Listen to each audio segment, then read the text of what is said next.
चलिए, तो अभी यहाँ पे हम लोग जो है XRP का एनालिसिस करेंगे यूएसडीटी के पेयर्स में, देखेंगे XRP में क्या हो सकता है अपॉर्चुनिटी आपके लिए ट्रेड का, उसको देखेंगे। ठीक है, देखिए आप ध्यान से देखेंगे तो सारे कॉइन पंप हो रहे हैं और XRP यहाँ पे जो है अपने जहाँ पे मार्केट्स था वहीं पे स्टेबल है और उसी के आसपास मार्केट घूम रहा है, कुछ इसमें ज़्यादा हलचल नहीं हो रही है। तो देखिए इसका तो हम लोग यहाँ पे कुछ कह नहीं सकते हैं, लेकिन एक चीज़ हम लोग यहाँ पे कर सकते हैं जिसको बोल सकते हैं कि ट्रेडिंग यहाँ पे आप कर सकते हैं इसमें, जब आपके पास अपॉर्चुनिटी निकल करके आता है। अब देखिए मैं इसलिए शेयर कर रहा हूँ क्योंकि यहाँ पे एक अपॉर्चुनिटी आपके सामने देखने को मिल रहा है जिसको हम लोग यहाँ पे पकड़ सकते हैं, तो इसलिए मैं यहाँ पे इस चार्ट को शेयर कर रहा हूँ। तो देखिए यहाँ पे अभी तो मैंने वीकली चार्ट लगाया हुआ है। देखिए यदि आप इसको थोड़ा सा एनालिसिस करेंगे वीकली चार्ट के हिसाब से, तो आपको इस तरह से, यदि करंट में एनालिसिस करेंगे तो इस तरह से आपके पास एक चैनल बन करके आएगा। उसके बाद फिर क्या करना है, आपको इसको डेली टाइम फ्रेम में लगा देना है। डेली टाइम फ्रेम में जब आप लगा करके देखेंगे तो मार्केट्स क्या है, सिंपल सा, इसमें जब भी मार्केट लो को टेस्ट कर रहा है मार्केट में बाइंग आ रहा है, लो को टेस्ट कर रहा है मार्केट में बाइंग आ रहा है, लो को टेस्ट कर रहा है मार्केट में बाइंग आ रहा है। ठीक है, हालांकि स्टार्टिंग में यहाँ पे एक बड़ा सा तगड़ा सा यहाँ पे सेलिंग हुआ है, तो हो सकता है कुछ प्रॉब्लम्स यहाँ पे हुआ हो। अभी तो हालांकि इसमें ही नहीं, सब में सेलिंग स्टार्ट हो, सब में आया है, बिटकॉइन में भी और बाकी सब में आया है। देखिए इसके लिए फिर हम लोग यहाँ पे ट्रेड करने के लिए क्या कर सकते हैं, हमारे पास एक अपॉर्चुनिटी यहाँ पे अवेलेबल हो सकता है। जैसे मान करके चलिए कि नीचे ध्यान से देखेंगे 1 घंटे के चार्ट को लगा करके,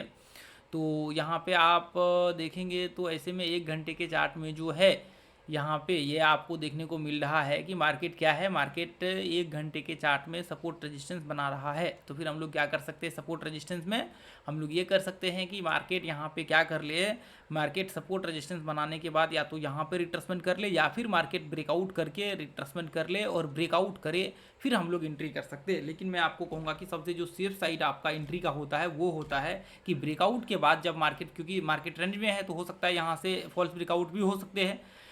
लेकिन यदि इसका ब्रेकआउट होने के बाद यदि यहाँ पे ऊपर जाकर के रिट्रेसमेंट करता है तो वो आपका सेफ साइड होता है, आप एंट्री कर सकते हैं। जैसे मान करके चलिए यहाँ पे भी देखेंगे तो फॉल्स ब्रेकआउट हो गया मार्केट, हालांकि 1:1 का टारगेट आ जाता है, इसमें प्रॉब्लम नहीं होता, लेकिन फॉल्स ब्रेकआउट कह सकते हैं। तो ऐसे में आपका ब्रेकआउट होने के बाद, यदि यहाँ पे ब्रेकआउट होने के बाद मान लीजिए कि यहाँ पे यदि रिट्रेसमेंट करता उसके बाद फिर वापस मार्केट कंटिन्यू करता, तो फिर हम लोग मान करके चल सकते हैं। तो ऐसे में जब एक बार रिट्रेसमेंट कर लेगा तो फिर हम लोग ट्रेड का व्यू क्रिएट कर सकते हैं। ठीक है,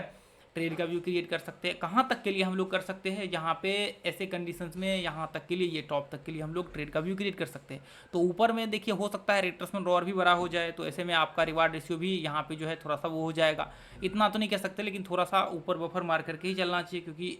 आपको ऐसा नहीं करेंगे तो फिर आपको प्रॉब्लम्स यहाँ पे हो सकता है कि स्टॉप लॉस आपका और भी बड़ा बन जाए यहाँ पे, क्योंकि ब्रेकआउट होगा तो फिर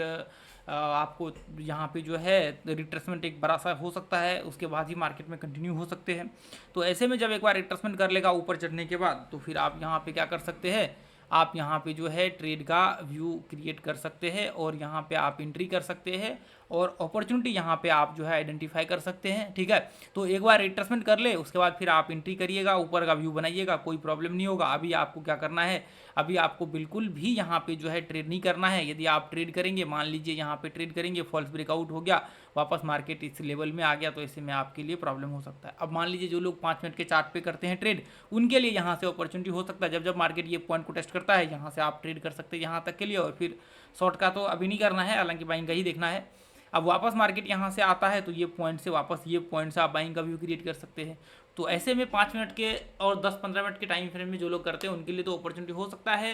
लेकिन बाकी जो 1 घंटे के चार्ट पे आप करते हैं तो आपके लिए जब तक मार्केट में रिट्रेसमेंट नहीं करेगा तब तक आप ट्रेड नहीं कर सकते हैं। यदि बिना रिट्रेसमेंट का आप करेंगे तो आपके लिए प्रॉब्लम यहाँ पे क्रिएट हो जाएगा। ठीक है, हो सकता है थोड़ा और ऊपर जाकर के रिट्रेसमेंट करे, या हो सकता है थोड़ा नीचे आकर के रिट्रेसमेंट करे, तो ऐसे में फिर वो चीज़ें आपको देख लेना है। और अभी ऐसे ही कंडीशंस में है कि मार्केट यहाँ से ब्रेकआउट करे, ये संभावनाएं बहुत ज़्यादा अभी है, मतलब यहाँ पे हाई है। इसलिए हाई है क्योंकि डेली टाइम फ्रेम में मार्केट क्या है, मार्केट सपोर्ट पे है। डेली टाइम फ्रेम में ध्यान से देखेंगे तो सपोर्ट को टेस्ट कर चुका है मार्केट, तो ऐसे में ब्रेकआउट होने की संभावनाएं बहुत ज़्यादा यहाँ पे है कि मार्केट ये पॉइंट को टेस्ट करे और ऊपर कंटिन्यू मार्केट यहाँ से करे। तो इसलिए